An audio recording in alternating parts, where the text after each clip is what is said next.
Alright, so we're going to be learning how to write different intervals. There's different ways you can write them, so we're going to learn all three of those ways. But first we have to know what an interval is. So an interval, well, we all know what a number line is. It's just like a line. It goes forever to the left and forever to the right. We have a 0 in the middle. Okay, we go to positive infinity on the right. We go to negative infinity on the left. Okay, an interval is just a chunk of the number line. Okay, it's just a piece of it. Okay, so part of a number line. And something also to know about an interval is that it doesn't have any breaks in it or any holes in it, meaning that it's all a solid chunk. An interval is a solid chunk. An interval doesn't have holes in it, okay? And there's three different things we might see on the ends of intervals. Because in a number line, we just have arrows on both ends. That's not always the case in an interval. So we have three different options for the ends of the interval on the left and the right. And it doesn't have to match on both sides. It could be like a mix and match situation. So one option is just a filled in circle as an endpoint. Okay, if we see that, if it's filled in, then when we have our less than sign, we do need to put an equals underneath, because if it's filled in, we can also be equal to that spot. Okay, and then something else to know, and it's not going to make a lot of sense right now, but this type of dot is associated with a squared off bracket in one of the ways that we write an interval, and we'll see that later. Okay, another option looks like this, but it's just an empty circle. Okay, the only difference between a filled in circle and an empty circle is that a filled in circle, you can be equal at that spot. An empty circle, you cannot be equal at that spot. So I will not put a line underneath my less than symbol, because I can't be equal at that spot if it's not filled in. Okay, and then again, the symbol associated with it when we write our interval is going to be a parentheses, a curvy one instead of a squared off bracket. Because the squared off bracket means equal to, and something that kind of helps me remember that is if you look at the top and bottom of the squared off bracket, it makes a little equal sign. When it's filled in, we're equal to it, so we use the squared off bracket, makes a little equal sign. When it's not filled in, we are not equal at that spot, so we can't make it squared off and make that equal sign. We just have to make it a round parentheses like normal. Okay, and then the last option is going to be an arrow, and these can be on the left end of the interval or the right end. So you might see it pointing left, or you might see it pointing right, depending on which end of the interval it's on. But if it's pointing to the left, that means I'm going to negative infinity on the left side. Okay, if it's pointing to the right, then that means I'm going to positive infinity on the right side. Okay, so this doesn't make a ton of sense right now, but it will make more sense later. Okay, and then when we're trying to decide between these two, I can only use the squared off bracket when I can be equal to that number at the end of my interval. If I have an arrow pointing to negative infinity or to positive infinity, we can't ever actually get to infinity. It's like so big we never get there. Okay, so I can never actually equal infinity, so we can never use the squared off bracket with infinity. We always have to use a parentheses with infinity. Okay, so those are the three options for what we might see at the end, either the left or right end of the interval. And these are kind of some cheats to help us out when we're filling in our intervals later. Okay, and then one more thing to know in general about intervals is if they're an infinite interval or a finite interval. So, an infinite interval, if we look at infinite, kind of looks like the word infinity. That means it goes on forever, and it doesn't have to go on forever in both ways. It just has to go on forever in at least one direction. So as long as they have at least one arrow, then it's called an infinite interval. Okay, it doesn't have to have an arrow on both ends. It just has to have at least one, and then it's called an infinite interval. Okay, in a finite interval,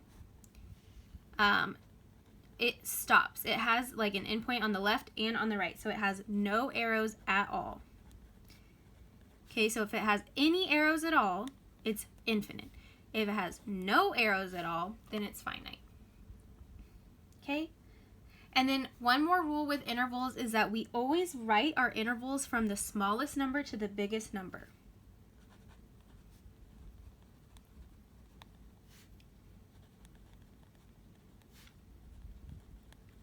So you always put the smallest on the left and then the biggest on the right.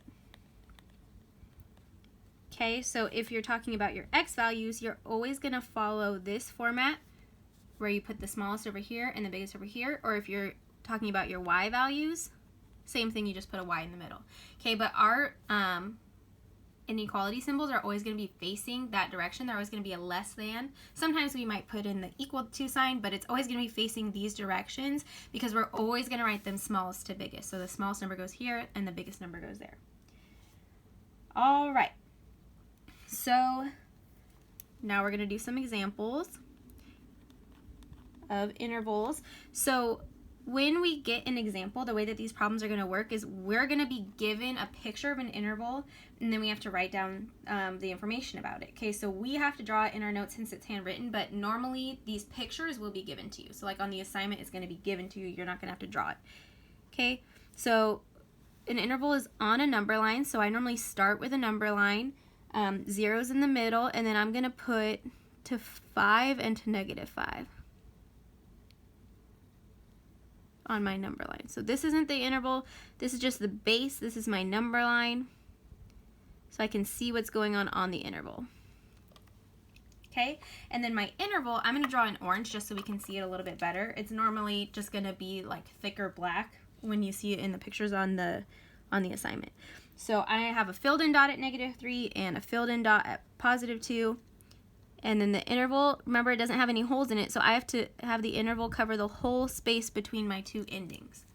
Okay, so this picture normally will be given to you, but we have to draw it like I said. Okay, so the first thing I want to figure out is this infinite or finite. So if I'm looking at the orange part, because remember the blue part that I drew first is just the number line, that's not the actual interval. The orange part is the interval. So if I look at this, there's no arrows. I have a dot on both sides. So no arrows means this is a finite interval. Okay, and then I have to like write the interval down. And there's 3 different ways we can write it, and we have to learn all 3. So one way is an inequality. Okay, this is the one we're going to be most familiar with. One way is called set notation.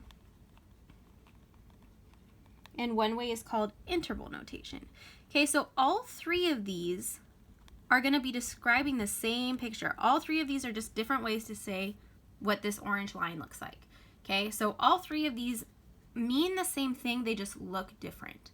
Okay, so the way we write an inequality, this is the one we're most familiar with, and remember we always write it like one of these. If I look at this number line, this is going horizontal, so this is like an x-axis, because if we think about a graph, this is the x-axis, this is the y-axis, so this is like an x-axis.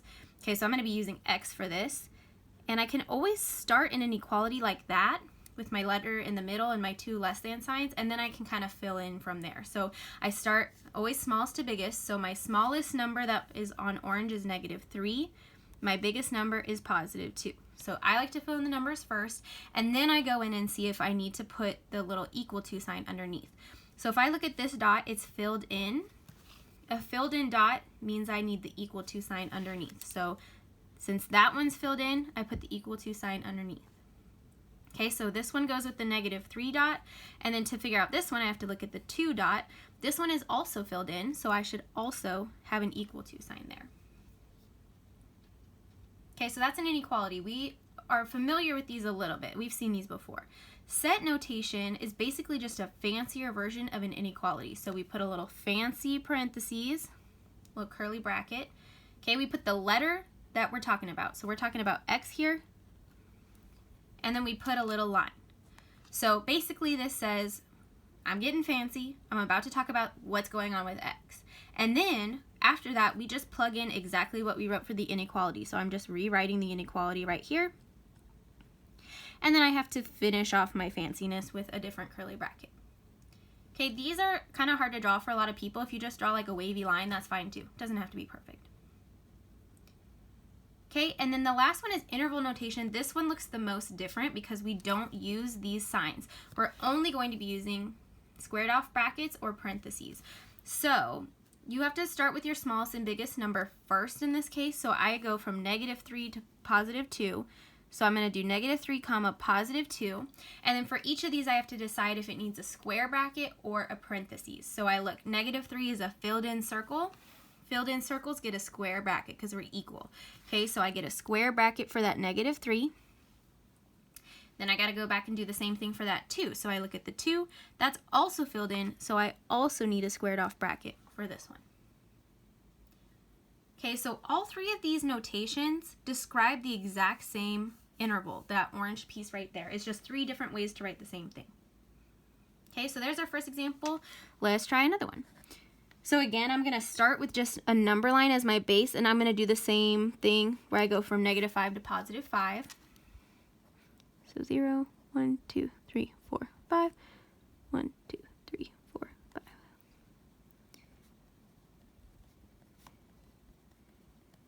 All right, and this time the interval looks like this.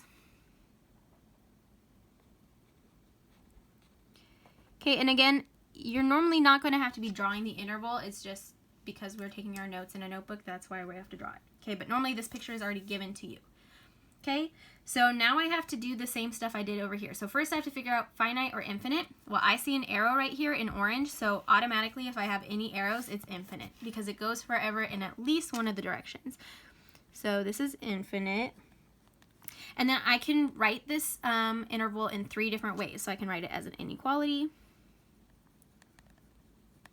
set notation, and interval notation. And again, all 3 of these notations mean the exact same thing. They just look a little bit different. Okay, so for the inequality, this again is horizontal. That's the x-axis. So I am talking about x. I can always start out by putting my letter with the 2 less than symbols, and then I put my 2 numbers. So right here, my smallest number is on the left, it's 2, and my biggest number looks like it's 5. Okay, but you have to pay attention to the ending. That's what we're talking about up here. If you have an arrow, it's not actually the number it looks like it stops at. It's actually one of the infinities. Okay, so if you have an arrow, you should be writing an infinity. So this arrow goes forever in the positive direction, so that's going to be a positive infinity over here. Okay, and then I have to figure out if I need the equal to sign under these. So when I look at the 2, that's an empty circle. An empty circle means we are not equal at that spot, so I am not going to put the equal to symbol underneath this one. Okay, and then this one has an arrow going forever to infinity. Remember we talked about we can never equal infinity, so we should not put the line underneath infinity either because we can never actually get to that number. Okay, so that's our inequality. It's all done. Set notation, remember, is just a fancier version of this. So I say, all right, I'm about to be fancy and I'm about to talk about x. And then I just literally copy this and plop it right in there. 2 is less than x is less than positive infinity. Done. Okay, and then interval notation, I take these 2 numbers, so 2 and positive infinity, and then I just have to figure out if they need parentheses or square brackets. So the 2, I look at that endpoint, it's an empty circle. An empty circle means a parentheses because we're not actually equal at that spot. So I put a parentheses right here. Okay, and then positive infinity, same thing. We said we can never actually equal that, so I have to put a parentheses anytime I see an infinity because we're never going to get to an infinity. Okay, so those are the first 2 examples, and at this point you might be thinking, okay, so like my inequality symbols always match because like these both had a line and these both didn't. That is false. Okay, and you might be thinking the same thing here. Oh, well, these always have to match because so far they have. They do not always match, so please don't make that an assumption in your head. They happen to match in these first 2, but in the next 2 that we do, you're going to see they do not always match. You always have to look for that specific number. Do I need the line or do I need the bracket? And for this specific number, do I need the line or the bracket? Okay, but it's not always going to match the way that it happened to here. Okay, so let's try another one. So this time I'm going to do a vertical one. So 1, there we go. So again, I'm going to start with my number line, and I'm going to go to +5 and -5.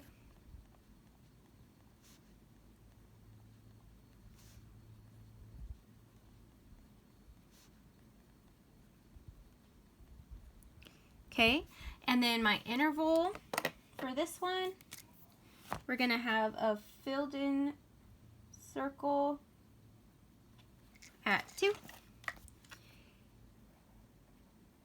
and an empty circle at -3. And then again, it doesn't have any holes in it, so it has to go all the way between those. Okay, and again, normally this picture is given to you. Okay, so even though this interval looks different than this one because the number line is going up and down instead of side to side, that doesn't change like how we're gonna write these, except now when I look at this, this looks like the y-axis, not the x-axis, because x goes horizontal, y goes vertical. So since this is vertical, the only thing I'm gonna change between what I did in these problems and what we're gonna do here is I'm gonna put a y in the middle instead of an x. Okay, so I can still figure out if it's infinite or finite. If I look, I don't see any arrows at all, so that is going to be finite. And then I can write it the same 3 ways: inequality, set notation, or interval notation. There's nothing different about it except, like I said, this time we're going to use y since it's going up and down, but that's literally the only difference. Okay, so in inequality, same thing we did before. We can start by putting our letter with the 2 less than signs around it, and then we go from smallest to biggest. Now with vertical, it looks kind of funky, but remember, the smaller ones, the negatives are down here, the bigger ones are up here. So for these ones, I went left to right. For ones that go up and down, you're gonna go bottom to top. Okay, so the bottom number I see in orange is -3, and the top number I see is +2. Okay, and then I have to go back and figure out if I need a line under these. So for -3, it's an empty circle, so I do not want to put an equal sign. For +2, it's a filled in circle, so I do want to put an equal sign. So these do not always match each other, like I was just saying. It depends on what symbol is on that number. So this one's empty, so no equal sign. This one's filled in, so yes, equal sign. Okay, and then set notation again is just fancy. So this time we're talking about y, so I'm getting fancy. I'm talking about y. And then I just copy this inequality and I put it right in there. -3 is less than y is less than or equal to 2. And then I stop being fancy. Okay, and then interval notation, just like up here, it didn't have any x or y's in it. Same thing here. Interval notation is the only one where you don't put the letter. So it's still going to be the smallest, comma, the biggest.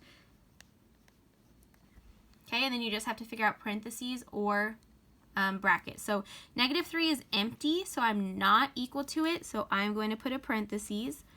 +2 is filled in, so it is equal, so I'm going to put a bracket. So again, these symbols don't always match each other on the outside. You have to go based on what symbol is next to that number in your interval. Okay, and then let's do one more, another vertical one.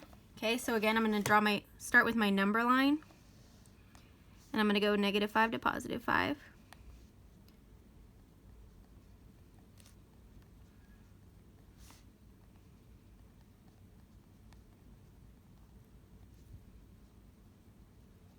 All right, and this time our interval is going to go, we're going to have an filled in circle on +2. And we're going to go down forever. Okay, with an arrow right there. All right, so same thing we did right here. First, I can check if it's finite or infinite. I see an arrow in orange, so that tells me, if I see any arrows, that it's an infinite interval. Infinite. Okay, and then same thing, you can write it in those 3 different ways. I can write it inequality, set notation, or interval notation. Okay, and again, since this one's going up and down, that looks like the y-axis, so this is going to be y in the middle of my inequality. Okay, and remember, for y, it looks kind of funky, but you're still going smallest to biggest, so you have to go bottom to top. So the bottom number I get to, it looks like -5, but just like we did up here, if I see an arrow, this is tricking me. It doesn't actually stop at -5. It goes forever down and down and down. So down here, if I keep going forever down, I get to -infinity. Since I'm going to the negatives. Okay, this one went to +infinity because it was going towards the positives. This one goes to -infinity because it's going toward the negatives. Okay, and then the top number I get to is 2. Okay, and so now we have to figure out if we need the equal to sign. Remember, we can never equal infinity, so I am not going to draw a line underneath it. But the 2 is filled in, so yes, I am equal to that one. Okay, then set notation again, we're getting fancy. We're talking about y, and I just copy and paste that inequality right here. -infinity, less than y, less than equal to 2. and then I stop being fancy. Okay, and then interval notation, same as before. I do my smallest number, comma, my biggest number, and then I just have to figure out parentheses or brackets. So I can never equal either infinity, positive or negative. Anytime I see an infinity, I'm going to put a parentheses. Okay, and then the 2 is filled in, so I can be equal there, so I should draw out the bracket.